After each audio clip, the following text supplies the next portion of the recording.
James chapter 2 and verse 14 is really the thesis statement or the big idea of the whole passage. Hopefully, by the end of verse 28 and verse 26, you have got the point of the message that faith without works is dead. That's really the only thing about it that James is going to try to get across to us in these verses. But the so what at the end of it is really where we need to draw our attention and make the application. But to get to there, we need to make sure that we understand how James is bringing us along through these thoughts. Verse 14. Really, we're going to see him say this over and over and over again, and it's not a really hard thought. It's not a really complicated truth that faith without works is dead, that you need both.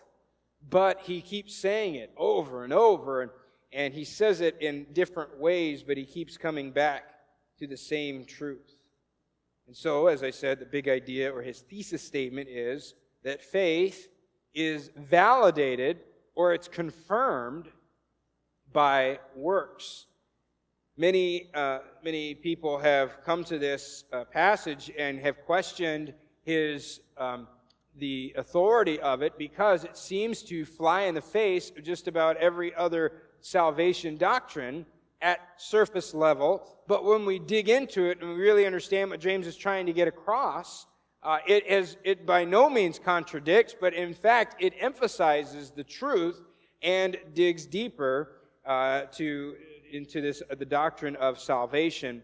And so we will see that as well as how it took place with us at salvation, and then how it deals with us today post-conversion, post-salvation. Now, the key emphasis in James so far has been one thing. It's been faith. It's been true faith. That's why the series we're in is Bonafide, true, genuine, real, authentic faith. In chapter 1 and verse 3, he talked about how faith is tested and perfected. In chapter 2, last week we saw the faith without prejudice or faith with mercy. True faith has mercy. True faith is enduring. True faith completes me. All of these things so far, and the theme has not changed, although he comes at it from another angle as we see faith that is validated. True faith is validated or confirmed. We see it in verse 14, verse 17, verse 20, 24, and 26. In just a few verses, he nails this home as he is beating this hammer. As you're nailing a nail into a board, you get it flush, and sometimes you keep beating it. You can go even deeper than the wood itself, and that seems to be what James is doing here. He's really hammering this truth home. Faith needs works. Faith needs validation. Real faith does something, or as the title of this morning's message, real faith works. Not the fact that it works for you.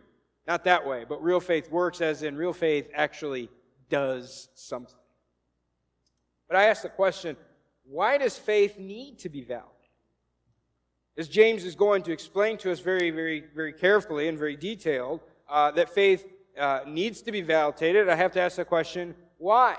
Why is faith, which is something that's on the inside, necessary to be confirmed on the outside, right? We believe that faith comes from God, and faith is not something that you muster up yourself. It's something that God gives to us, and it's something, as we've looked through Genesis and we've looked through other passages, that faith is something that God gives me so that I can follow Him. But why do I need to have something to display what is on the inside? Maybe you've talked to somebody who's made statements such as, well, it's a personal thing. My faith is a personal matter between me and God. I know that I grew up going out with the church and doing things and asking people about their salvation. We would ask people, do you know that you're a Christian? Do you know that you've been saved? Or what is your relationship with God? And oftentimes, not always, but oftentimes you'd run across people that would get offended by that question because they said it's a personal issue. That's not for you. It's none of your business. This is between me and God. And faith is on the inside, but why then does faith need to be validated? Why is James making it so uncomfortable for me to move my faith from the inside to the outside. And he says it right off at the very beginning. This is why. Because anyone can say he has faith. But the point is not simply having faith. Why do we need faith? We all agree that we need to have faith, right? If you're going to be a Christian, you need to have faith. We agree that? Shake your head, do something. Yes? Okay, all right. Why? Why do you need faith? What's the point? Well, I need faith to be saved. Okay. But why do you need faith now? The Bible says that we walk by it. Why do I need it? I mean, what's the point? And if you continue down that road, if you ask yourself that question honestly and enough, and you keep answering the questions that it leads you to, you will find that you need faith, not to simply have it, but for the benefits that having faith brings. And we're going to look at that a little bit this morning. Now, this is how James begins his passage here in verse 14. He says here, "What doth it profit, my brethren, though a man say he hath faith, and have not works? In faith sake." Now, we have to make sure that we understand what he's saying and what he's not saying. He's not saying, what does it profit if you have faith but don't have works? James is not going to talk about two different types of faith here. He's not going to talk about the faith that has works and the faith that doesn't have works. He says here, what does it profit if a man says he has faith and doesn't have works? So make sure you get that in mind, because we're not talking about multiple kinds of faith. We're talking about one faith, and James says true faith works. So he says, what is it good is it if someone claims to have faith but doesn't have any works with it? And it's rhetorical questions. He asks a few of them there. He says in verse 14, what profit? And at the end of it, he says, can it save him? Can that faith save him? Will that type of faith benefit him? Is that type of faith saving faith, or is it even real faith? That's important to note, as I said, that this is not a contradiction of salvation doctrine. We read in Romans and we read in Ephesians, different places, that salvation is by grace through faith. It is not of works. It is by faith alone. We see it all through the book of Romans and all throughout many of Paul's epistles. And sometimes people will confuse that James is contradicting everything that Paul was teaching, that yet Paul was not teaching his own doctrine, and neither is James teaching his own doctrine, yet they're teaching the same thing from different angles. They're teaching the doctrine that comes from God. This is the teaching that God has for us, and they're both are going to confirm the same things. Now, James is not saying that works are the basis of faith, but rather that they are the result of faith. Paul tells us that you do not need to do works in order to receive faith or in order to receive salvation. James says, though, that if you do receive faith, you do receive salvation, you will produce works. So it's not something, it's the cart and the horse. Which one comes first? And Paul says it is not works. It is faith alone. It is grace through faith, and that not of yourselves. He says you're saved by grace through faith, and the faith is not even of yourselves. That's also a gift from God. Grace is a gift by definition. But Paul says here in Ephesians 2:8-9 that also the faith that we have to be saved by is also a gift from God. Not of works. We're not saved by works. But then James comes along and says, yeah, and once you're saved, if it's been true faith, it will produce works. It will do something because of what faith is and what faith does. One man put it this way: where Paul denies the need for pre-conversion works, James emphasizes the absolute necessity of post-conversion works. They are not what produce faith, but works are what are produced by faith. So he gives several illustrations to really nail this point home. Really, if you get this, you got the message. Then you got to understand the illustration. You got to understand the so what. What's the big deal? Why do I need to know that? And I'll lead you through my thought process as we get towards the end of that. But he's going to give us a couple of illustrations. He gives us two hypothetical illustrations, big ifs. And then he's going to give us two historical illustrations, And then he tops it off with a human illustration. Let's start off with the first illustration there. We see a needy person in verse 15. If a brother or sister be naked and destitute of daily food, and one of you say unto them, depart in peace, be warmed and filled, notwithstanding, you give them not those things which are needful to the body, what is the profit? Even so faith, if it hath not works, is dead, being alone. So he says here, what is the benefit of claiming to have faith without works? Again, the emphasis is on the word claim or say there. What does it benefit if you say you have faith but no works? Since faith alone doesn't help anybody, what's there to talk about? If faith doesn't do anything, what are you talking about it for?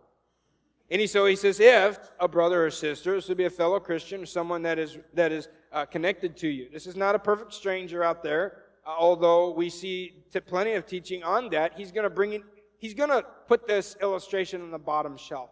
The beauty of using illustrations is that you get to craft them however you want. And James is going to use this illustration he's going to make it as easy to understand as possible. So he's going to talk about helping a needy person.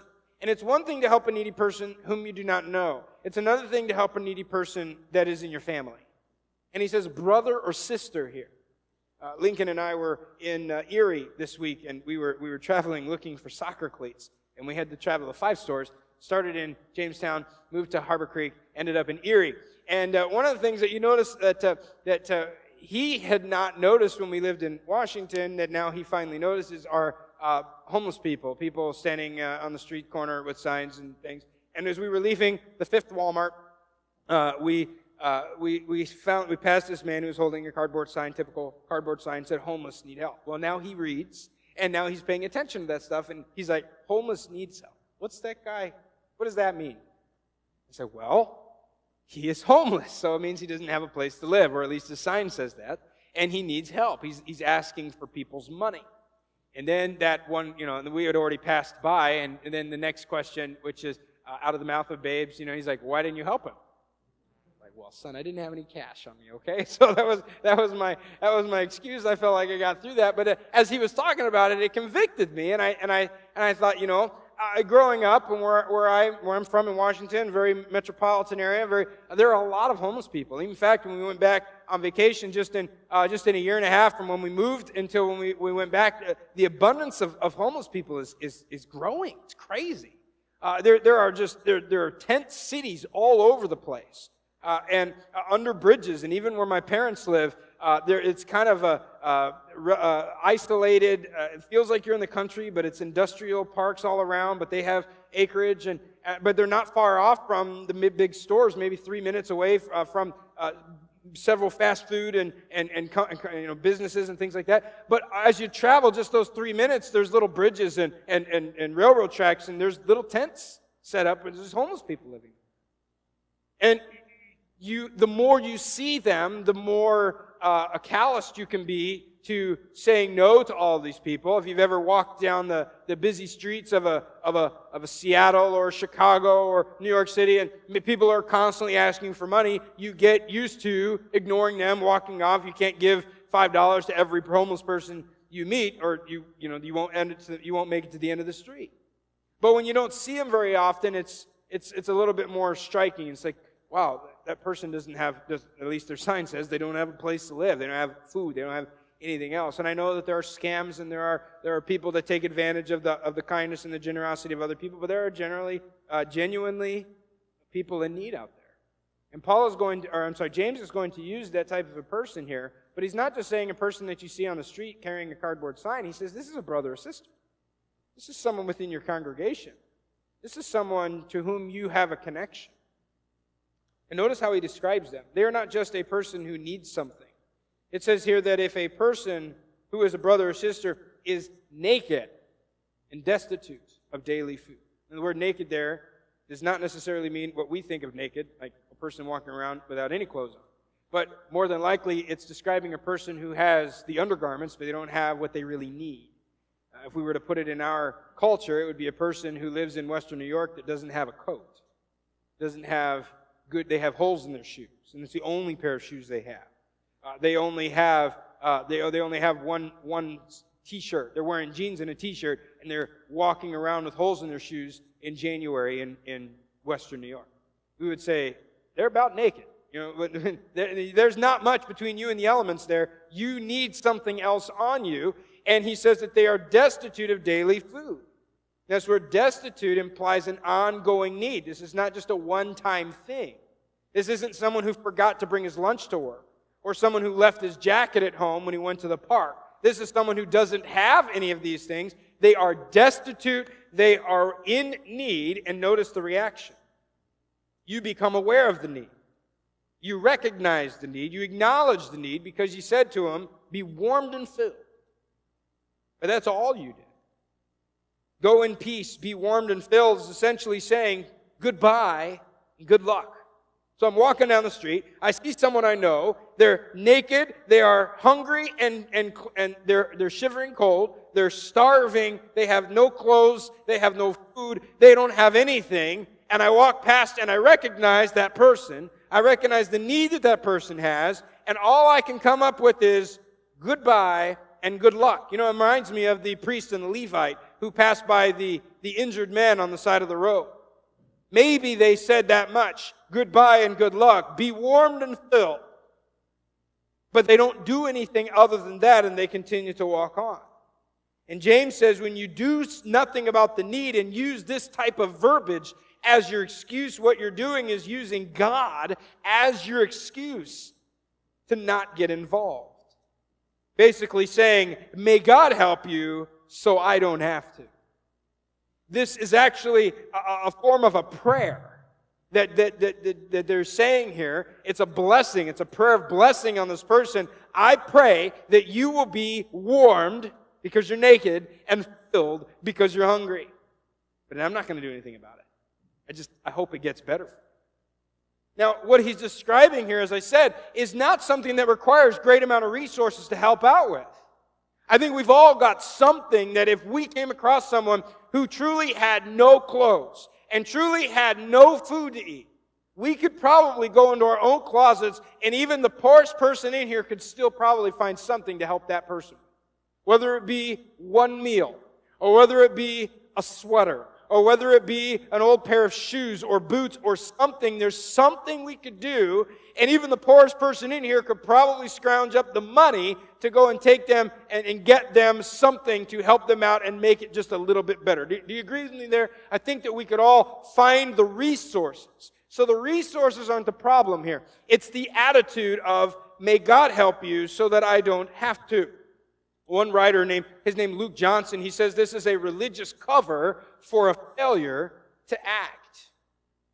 And it's a spiritual excuse for our inaction, trying to look good while we do nothing.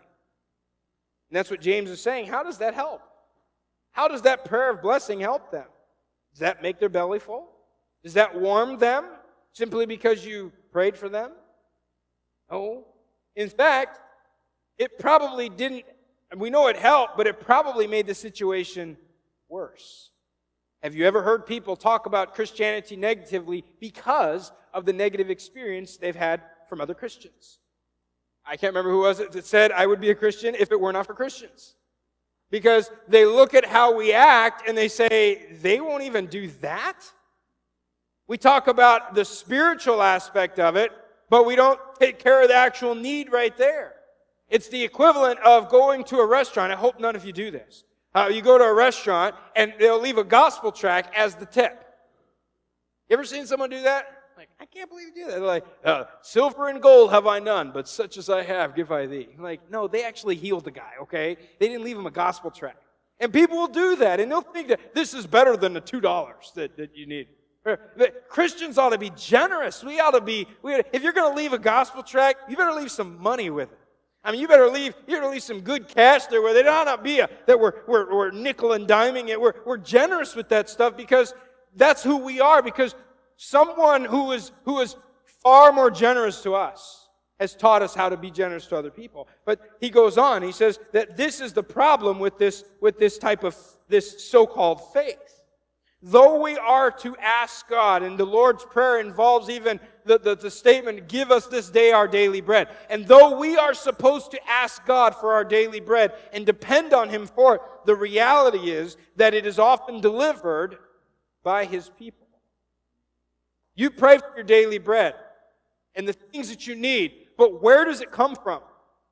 Does God just magically float the food down from heaven? Manna hasn't happened since the Old Testament. Nowadays it comes through the form of other Christians. Nowadays it comes through the form of other people whom God has blessed that said, I'm going to do something with this blessing and help other people. And when we fail to get involved that way, and we say we have faith, but not that type of works, James says, you wasted your breath. If all I do is say I have faith, it doesn't help anybody, which implies that true faith should be helpful. He goes on to the next one. I have to hasten. Verse 18, the foolish person illustration. He says, yea, a man may say, thou hast faith, and I have works. Show me thy faith without thy works, and I will show thee my faith by my works. Thou believest that there is one God, thou doest well. The devils also believe and tremble. He says here that someone is arguing that they do indeed have faith, they just don't have works. And James is countering with, how can you separate those two things? Can you show me your faith without your works? He says, because it is by my works that I show you my faith. I don't believe you can separate the two. He says that is true faith simply having correct doctrine? Is true faith simply knowing the truth? He goes into this and he says, you believe that there's one God? Good job. Good for you. The devils, the demons, they believe that too. And they tremble. Think about that. This word tremble, an uncontainable, uncontrollable, violent shaking from fear. That's what the demons do in response to the truth. I like this. Craig Blumberg said, James asserts that the demons can match the original challenger's theology point for point. And they are overwhelmed by the truth of these doctrines, but they remain condemned. If all I do is have the right doctrine, and that's it, I've not gone past, I have nothing more than demon doctrine. Or what is sometimes called demon faith. Now, there's not another type of faith. It's just saying it's the equivalent of that. It doesn't do anything for them. The demons believe who the true God is. We've been studying in Acts how the one demon looked at the men who were trying to cast him out of the man, and he said, Jesus I know, and Paul I know, but who are you? And immediately he jumps on these men, and one demon-possessed man took care of seven grown men, beat them up, tore their clothes off, hurt them, and sent them running away with their ego bruised and their bodies bruised.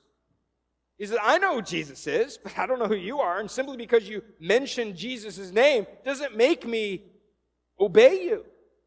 I know who Jesus is. I know He's the Son of God. We saw that several times through the Gospels as Jesus would encounter demon-possessed people and they would say, don't have anything to do with that Son of God. They know who God is, and they know the truth about it. And if that's all you have, James says, it's not that big a deal. The equivalent of one of you grown men coming up to me and telling me, bragging, you know how to tie your shoes. Okay. I'm not impressed. Hey, I know how to ride a bike with 2 wheels. Ooh. It's impressive if you're 5. I get excited for you, but I don't get excited if Donnie says it to me. Yeah, I'm finally off of training wheels. I'm like, well, okay, thank you. Pat you on the head and send you on your way because it's not impressive. And that's what James is saying. Okay, you have correct doctrine. Big deal. Demons have the correct doctrine, and yet they remain condemned. Faith and works cannot be separated, and it is foolish to think otherwise. Number 3, the historical illustration. Now, he's going to give 2 historical illustrations, and though they are separate, they do connect to each other. And he's going to talk about 2 very recognizable people, Abraham and Rahab. Verse 21, was not Abraham our father justified by works when he had offered Isaac his son upon the altar? Seest thou how faith wrought with his works, and by works was faith made perfect? And the scripture was fulfilled, which saith, Abraham believed God, and it was imputed unto him for righteousness, and he was called the friend of God. You see then how that by works a man is justified, and not by faith only. Abraham, we know, was justified by faith. Genesis 15:6 says it again in Romans 4:3. Abraham believed God, and it was counted to him for righteousness. This verse cites that. But what James is saying here is that faith was proven, and that the scriptures were fulfilled. The scriptures that said that Abraham's belief counted him righteous, they were fulfilled that day on Mount Moriah, Genesis 22, when he offered up Isaac his son. Remember the words that God said to him? He says, "Now I know that you put me first. Now I know that you have not kept anything back from me. I am number one in your life." It was a confirmation of the faith that Abraham already had in his life.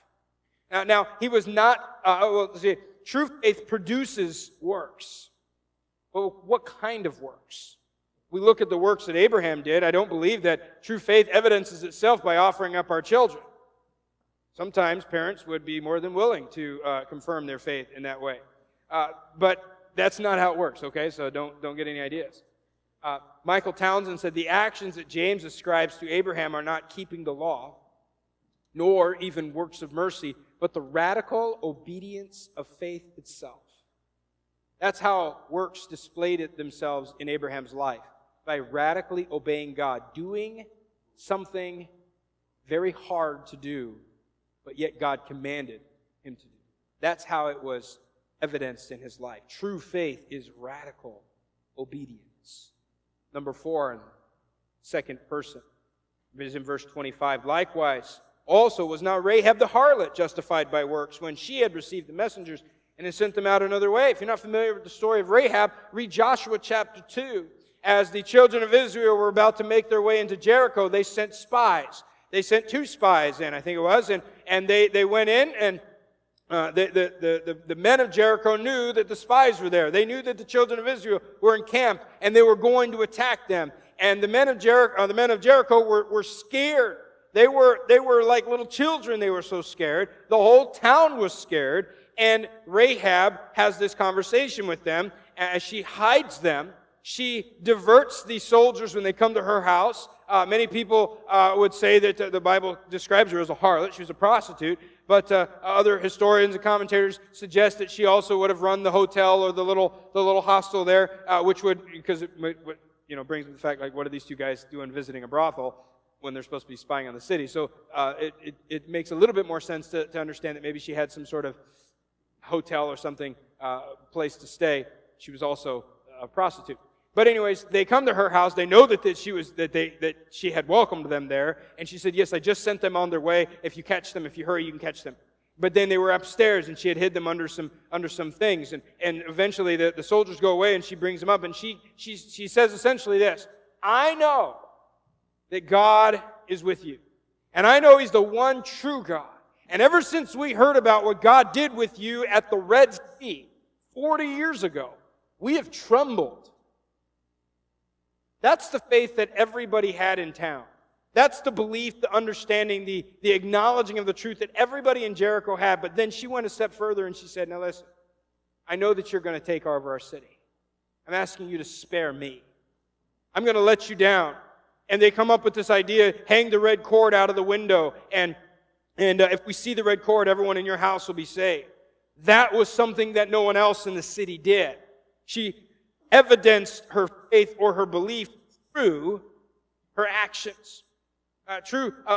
He says here that she was justified the same way that Abraham was, by faith when she believed, and that faith was proven by her works when she hid the spies. In Abraham and Rahab, we find 2 very opposite people, yet they were justified the same way. Now, we would rightly expect someone like Rahab to show a difference because of faith, right? I mean, she was a prostitute. If you say you have faith, I want to see some difference. I don't think you could be a good Christian and be a prostitute. And we rightly expect to see change from someone on the moral scale, on the same side of the moral scale as Rahab, whose background requires the display of good works to prove their good faith. But it is also right to expect proving works from those on the side of the scale as Abraham, the good patriarch, upstanding, the moral Abraham, and the prostitute Rahab. The Bible says they were both justified by faith, and it was proven by works. And for everybody else in between, it's the same way. Last one, the last illustration is the human illustration, and Paul and James makes it pretty clear with this one. He says, "For as the body without the spirit is dead, so faith without works is dead also." Just as a body without a spirit is considered dead and useless, James says that's the same thing with faith and works. Faith without works is dead and useless. What do you call a body that doesn't have a spirit? Call it a corpse. Do you want those lying around? No, that's weird, right? What happens to a body without a spirit? Well, it quickly decays, stinks, pretty gross, and we try to do everything we can to get it away from us. Though we loved the person that lived in that body, when they're gone from that body, we don't keep the body around, right? We bury it. We distance ourselves from it. We don't leave them sitting in the rocking chair or in the bed. That's not normal. And that's what James is trying to explain there, that faith that doesn't have any spirit in it, it doesn't have any works in it, becomes quickly like a corpse, dead and stinky and gross, and you need to distance yourself from that. True saving faith means that Jesus has begun and completes a good work in a person. I want to take you to Philippians 1:6. If you've got your Bible open, we just have a few minutes, and I want to show you this verse. Philippians 1:6. I'm going to read it as soon as I'm there. It says, "Being confident of this very thing, that he which hath begun a good work in you will perform it until the day of Jesus Christ." It's talking about Christ, and it's talking about two different things. It's talking about that Jesus started something in me at salvation, and he continues to do it to this day. And he will continue to do it until the day of Christ, until the very end, if you will, okay? So Jesus started a work in me. He's going to continue doing that work in me. We call it sanctification. Justification, sanctification, eventually glorification, right? He started this work in me, and he's doing it all. That way, that verse guarantees that true faith doesn't die. If I have true faith, it will not die, because it was started by Christ and it is perpetuated by Christ. It's a promise that true faith doesn't die out, because Jesus himself is completing it and bringing it to perfection. And notice what he started there. Notice the word that he uses there. A good work. A work. Not necessarily using the word faith there, but works. He started something in me, and he's continuing. And what James is saying here back in the last verse of the chapter there, that faith and works are as interconnected as a body and a spirit are. What does a spirit do for a body? Well, two things that come to mind right away. Number one, it proves that it's alive, right? And number two, it enables it to do something. Okay, there's a body, that's great. Can't do anything unless there's spirit within them. And then it does something. What's the point of having a body? It's all the way back to the original question. What's the point of having faith if it doesn't do anything? What's the point of having a body if you can't do anything with it? You don't have any spirit, no life inside it. Just a corpse. You don't want that around. And that's what he's saying here, the faith with works. You have to have both. Here's the so what. I know that doing good works cannot produce good, true, saving faith. So we don't get the cart before the horse. I know that they cannot and they do not produce good works. So this is not a motivation to start doing good works so that you can have good faith. Okay, that's not what it's talking about.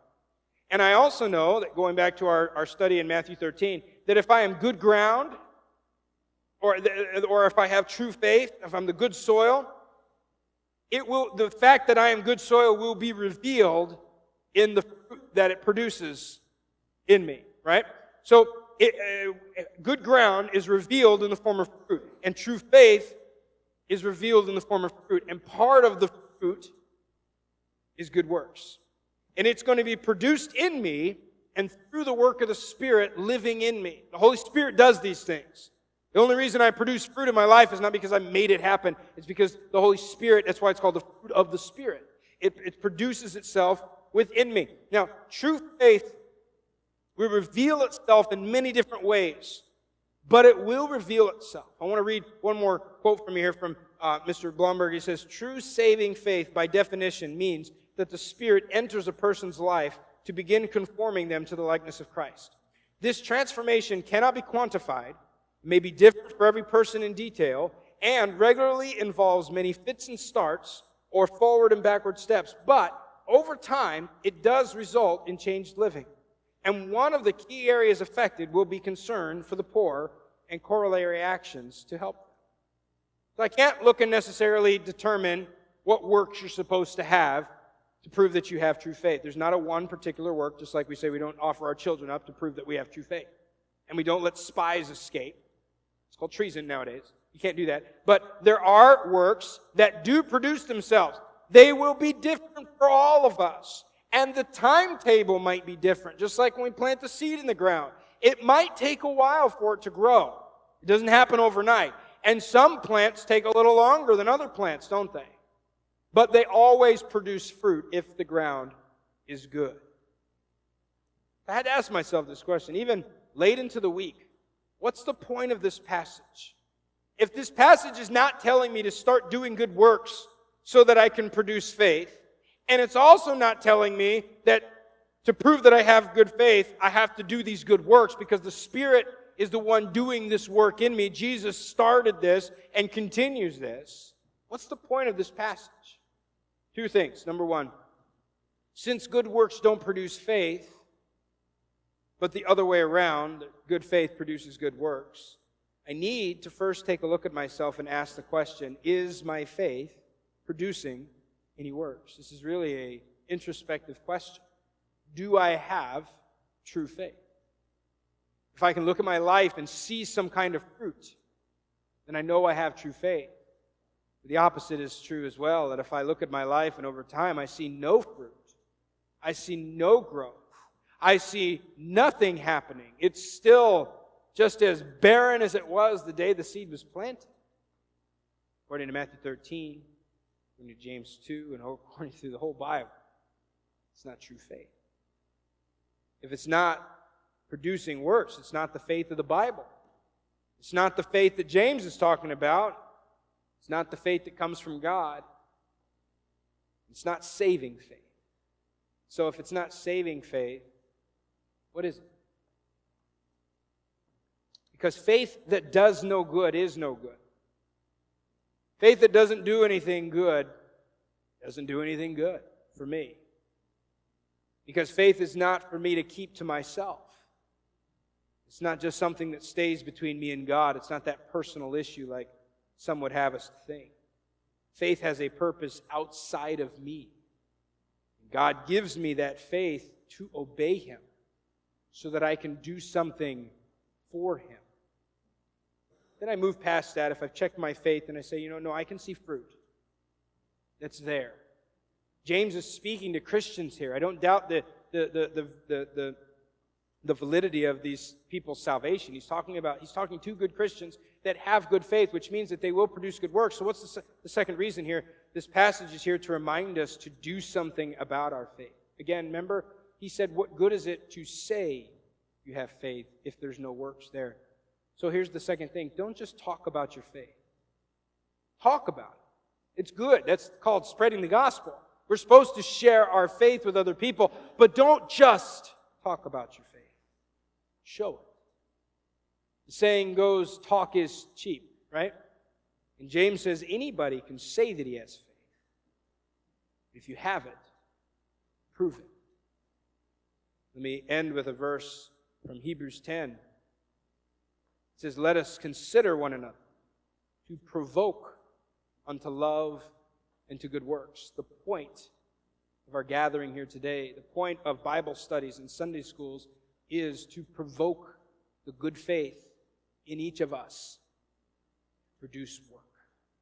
Sometimes I get a little lazy. Sometimes I get a little distracted. Sometimes I forget. And part of the church's function is to provoke and to stir up within each of us the good works. What does your faith do? Does it do anything?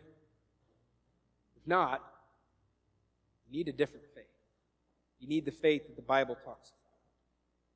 Because if you have the faith that James is speaking of, the faith that Paul speaks of, the faith of the Bible, it's going to produce something. You'll learn that real faith works.